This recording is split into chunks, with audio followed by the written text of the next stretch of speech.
Hey everyone, a quick update on the DLOAD server. So as you've probably found out by now, if you're interested, the code is up on GitHub. The link is in the video description here.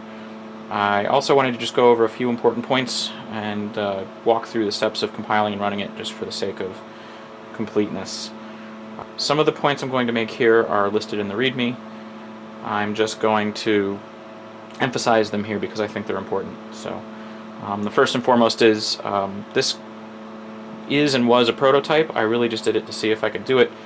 And the project was designed from the ground up to be a bit of a learning exercise on both the color computer and on the Model 16 to see what life was like developing software on a platform like this and really kind of get to know my XENIX box. And in doing so, learn some color computer lore and come out of it with something usable. So because of that, the code is definitely should be considered prototype. I wouldn't run it as a super user. It hasn't done anything to me yet, but don't run it with elevated authority. Just run it as a regular user ID, unprivileged. In order to do that, you're going to chmod your serial port so that your unprivileged user can read it. I'll do that when I walk through doing this on Linux. Very quickly, I just wanted to go through compiling it, and then I'm going to quickly show it running here, and then I'll do the same on Linux. The XENIX compiler does support preprocessor conditionals for the C compiler, so that is very good and just allowed me to have one source program where everything lives. So without further ado, let's do this. My name is not semicolon.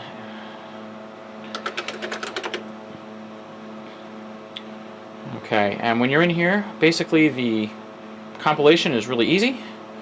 cc-o DLOAD.c.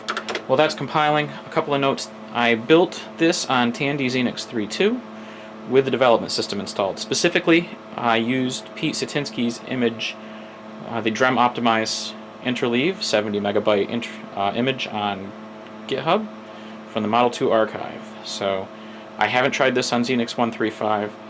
I suspect it'll work. I don't really see why it wouldn't offhand, but I have not tried it. So XENIX 3.2 is where this runs and what it was designed for.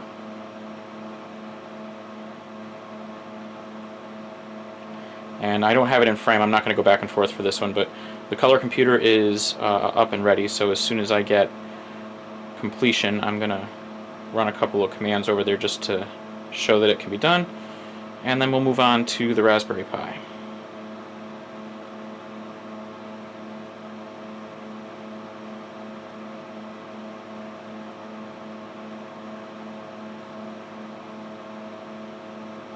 Okay, here we go. Just run /DLOAD, and then the device to your serial port. I'm using serial channel B on my 16, so that's TTY02. This program will configure the serial port for you. No need to do it yourself. There we go. You can see now there's a GPL v3 copyright on there. This is licensed under GPL v3. So let me go run a couple of commands here, and we'll show this work.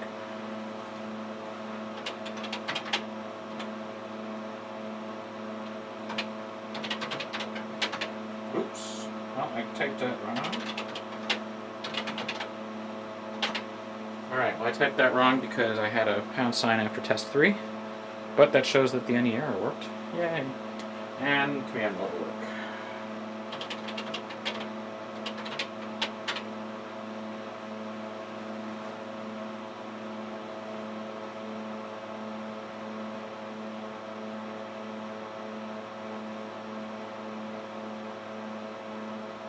And that's it.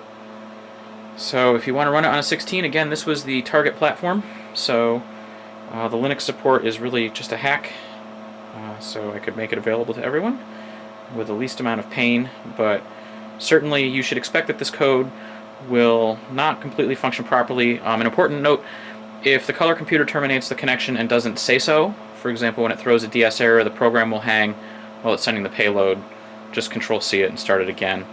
I have a to-do in there to put in a timeout for the serial port, so if I enhance this at all, that's one of the things I want to do to it, is just put in a timeout for payload mode so that it will bail and go back to waiting for a client after the CoCo bails. It turns out for some operations when the CoCo bails, it doesn't send any bytes back to tell me that it's dead. It just goes away, takes its ball and goes home. So with that, let's move over to Linux and the Raspberry Pi.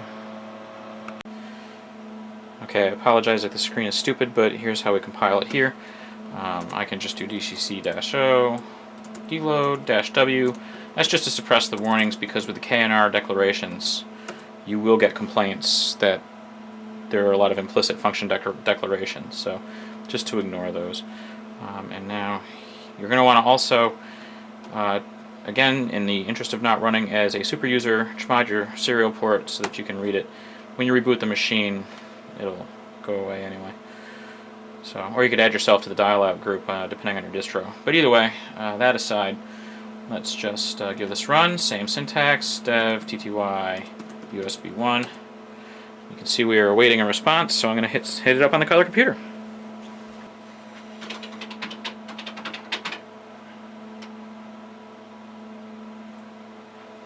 Okay, that's that, and now I'll do a command mode one.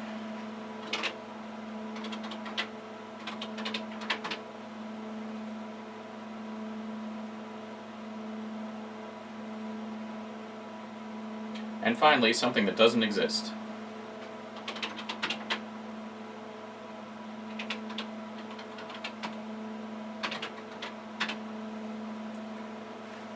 And there we have it, an NE error. So, it seems to work pretty well. This is my Raspberry Pi, the same one that I use for my UUCP gateway and my proxy server for the Tandy4825. Let's take a look. Okay, so here's the Pi.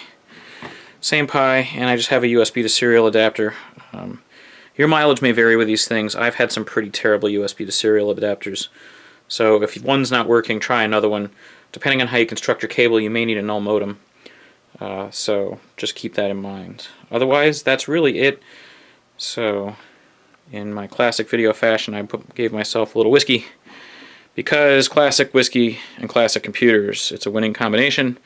Thanks again for watching, and we'll see you all next time.